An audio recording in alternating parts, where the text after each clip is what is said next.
Bismillah. Assalamualaikum warahmatullahi wabarakatuh. Alhamdulillah hamdan katsiran thayyiban mubarakan fih kama yuhibbu rabbuna wa yarda. Asyhadu an la ilaha illallah wahdahu la syarikalah wa asyhadu anna Muhammadan abduhu wa rasuluhu la nabiyya ba'dah. Kaifa halukunna anak-anakku sekalian yang berbahagia. Mudah-mudahan kalian semua senantiasa dirahmati oleh Allah Subhanahu wa taala. Anak-anakku sekalian yang berbahagia, hari ini insya Allah kita melanjutkan materi PAI kita, pelajaran 16, praktik dan adab sholat berjamaah. Ya, kalian perhatikan adab-adab sholat berjamaah. Yang pertama kita akan bahas syarat menjadi imam. Dalam sholat berjamaah, tidak semua orang boleh menjadi imam, melainkan ia harus memenuhi persyaratan. Ya, laki-laki boleh menjadi imam bagi laki-laki dan perempuan. Ya, kalian perhatikan, laki-laki boleh menjadi imam bagi laki-laki dan juga boleh menjadi imam bagi perempuan. Namun sebaliknya, perempuan hanya boleh menjadi imam bagi sesama perempuan. Ya, perempuan tidak boleh menjadi imam bagi laki-laki. Nah, kemudian apa saja sih syarat menjadi imam? Yang pertama, orang yang menjadi imam adalah orang yang paling baik bacaan Al-Qur'annya. Ya, apabila di suatu tempat itu sama bacaan Al-Qur'annya, ya, jadi ada beberapa orang yang paling baik bacaan Al-Qur'annya. Nah, siapa di antara kedua orang ini atau ketiga orang ini yang berhak menjadi imam? Nah, kalau ada beberapa orang yang baik bacaan Al-Qur'annya, maka syarat yang kedua, di antara beberapa orang tadi, mana yang paling paham tentang agama Islam, maka dia yang berhak menjadi imam. Nah, ternyata dari ketiga orang tadi atau beberapa orang tadi sama, bacaannya paling baik, kemudian paham agama. Siapa yang berhak? Kita lihat syarat yang ketiga. Yang pertama hijrah, ya, atau yang pertama kali masuk Islam, atau yang pertama dia tinggal di situ. Nah, ternyata ketiganya atau beberapa orang tadi bareng, hijrahnya bareng, paham agama pula, kemudian baik bacaannya. Lalu siapa yang berhak? Maka kita lihat syarat yang selanjutnya. Nah, di antara beberapa orang tadi mungkin yang paling tua usianya, dialah yang berhak menjadi imam.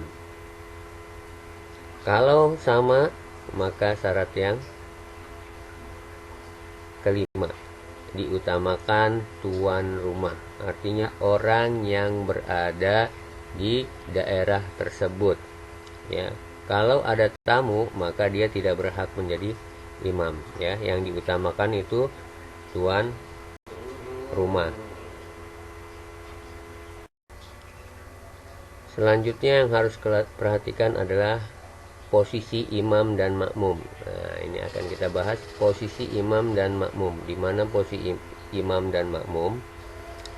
Kita lihat, jika orang tersebut berdua sesama jenis, laki-laki dan laki-laki, maka shaf imam dan makmum itu sejajar, ya, tidak di depan, atau makmum tidak mundur ke belakang, ya. Tapi imam dan makmum berdiri sejajar, sama berdirinya, ya, jika berdua dan sejenis. Begitu juga dengan wanita atau perempuan, maka dia sejajar.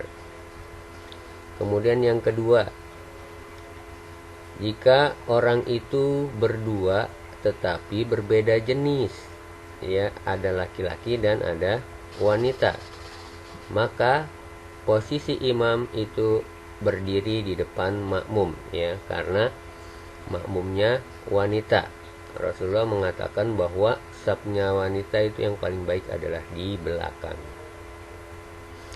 Kemudian yang ketiga, jika lebih dari 2 orang. Nah, kalau lebih dari 2 orang, ya, maka imamnya berdiri di depan makmum, ya, tidak berdiri sejajar. Berarti ada 3 orang. Imamnya di depan, 2 makmumnya di belakang. Jadi posisi imam itu di depan makmum. Kemudian apabila lebih dari 2 orang, ya, 2 laki-laki dan 1 wanita. Nah, bagaimana posisi imam dan makmumnya? Nah, jika ada 2 laki-laki dan 1 wanita, maka imam berdiri sejajar dengan makmum yang laki-laki. Ya, kalian perhatikan. Jika ada 2 orang laki-laki dan 1 orang perempuan, maka imam dan makmum posisinya sejajar, ya, karena 2 laki. Kemudian yang wanitanya di mana? Yang wanitanya adalah di belakang yang laki-laki tadi. Ya. Jadi kalian perhatikan. 2 orang laki-laki dan 1 perempuan, imam dan makmumnya sejajar. Kemudian wanitanya di mana? Wanitanya di belakang kedua laki-laki tadi. Nah, ini adalah posisi imam dan makmum. Selanjutnya, anak-anakku sekalian yang berbahagia, di dalam sholat berjamaah ada adab-adab yang harus kalian perhatikan. Nah, di antara adab-adab sholat berjamaah itu yang pertama adalah kita pergi ke masjid untuk sholat berjamaah. Kenapa?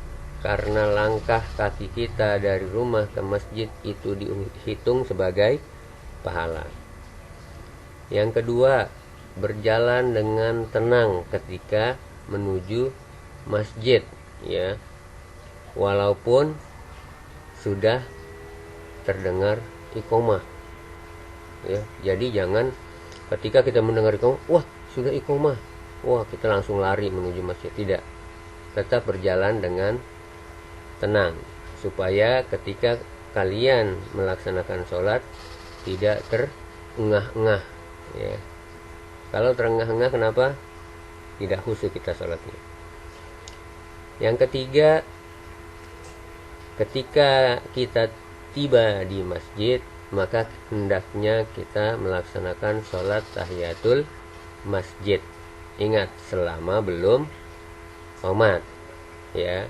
Selama belum qomat, ketika kita tiba di masjid, maka hendaknya kita sholat sunnah tahiyatul masjid, ya. Tapi kalau sudah qomat, tidak ada lagi sholat sunnah, ya, kecuali sholat wajib apabila qomat telah dikumandangkan.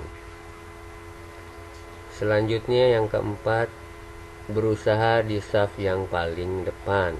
Nah, ketika kita datang ke masjid, usahakan saf kita itu yang paling depan. Selanjutnya yang kelima, merapatkan saf, ya, agar kesempurnaan sholat itu kita dapati. Selanjutnya, sutrah imam adalah sutrah makmum, ya. Jadi ketika kita sholat berjamaah menjadi makmum, maka sutrah kita itu adalah imam. Jadi tidak boleh ada apapun orang yang melintas di hadapan imam, karena imam itu sutrah kita. Tapi kalau di belakang imam maka itu tidak mengapa.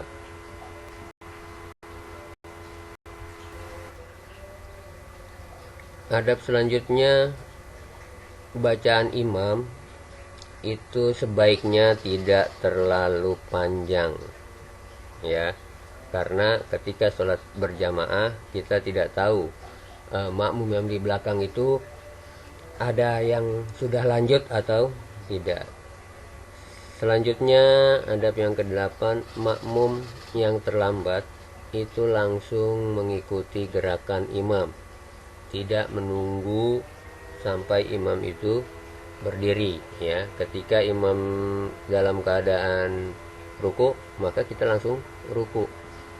Ketika imam dalam keadaan sujud, maka kita mengikuti gerakan imam langsung dalam gerakan sujud, tidak menunggu sampai imam berdiri.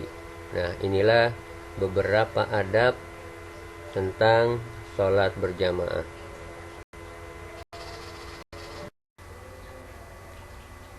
Dan yang terakhir yang akan kita bahas adalah hikmah daripada sholat berjamaah ya. Jadi ketika kita melaksanakan sholat berjamaah, ada hikmah yang dapat kita ambil. Yang pertama, melatih ketaatan kita kepada Allah Subhanahu wa Ta'ala dalam beribadah. Yang kedua, melatih disiplin ya. Sholat 5 waktu itu ditentukan waktu-waktunya. Nah, disitulah kita dilatih untuk disiplin ya. Waktu zuhur, asar, maghrib, isya, subuh itu kita laksanakan dengan baik. Yang ketiga, melatih untuk bermasyarakat. Kenapa? Karena di dalam sholat berjamaah, saat di dalam satu masjid itu berbagai macam orang yang sholat di sana. Nah, kemudian kita akan saling mengenal satu sama lainnya ya. Seperti Rasulullah SAW, beliau selalu memperhatikan orang-orang yang datang ke masjid ya. Beliau hafal orang-orangnya.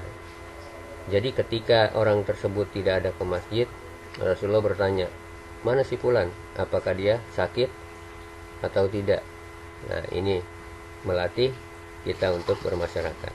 Kemudian yang keempat, menambah wawasan tentang agama Islam ya. Biasanya di dalam satu masjid itu ada kajian-kajian tentang keislaman. Nah, di sini akan menambah wawasan kita tentang agama Islam. Hikmah yang selanjutnya adalah memakmurkan masjid ya. Ketika orang datang sholat berjamaah ke masjid, maka masjid itu akan kelihatan hidup ya, makmur gitu. Banyak kegiatan-kegiatan yang dilaksanakan oleh para jamaahnya.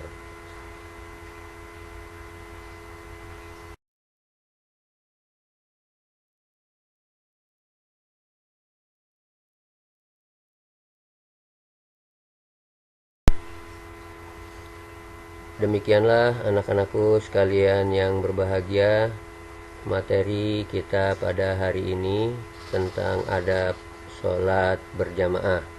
Mudah-mudahan kalian bisa memahami materi ini dengan baik, kemudian selanjutnya bisa kalian terapkan dalam kehidupan sehari-hari. Itu saja yang dapat Bapak sampaikan. Jangan lupa sholat 5 waktu, jaga kesehatan, dan tetap semangat dalam menuntut ilmu. Wassalamualaikum warahmatullahi wabarakatuh.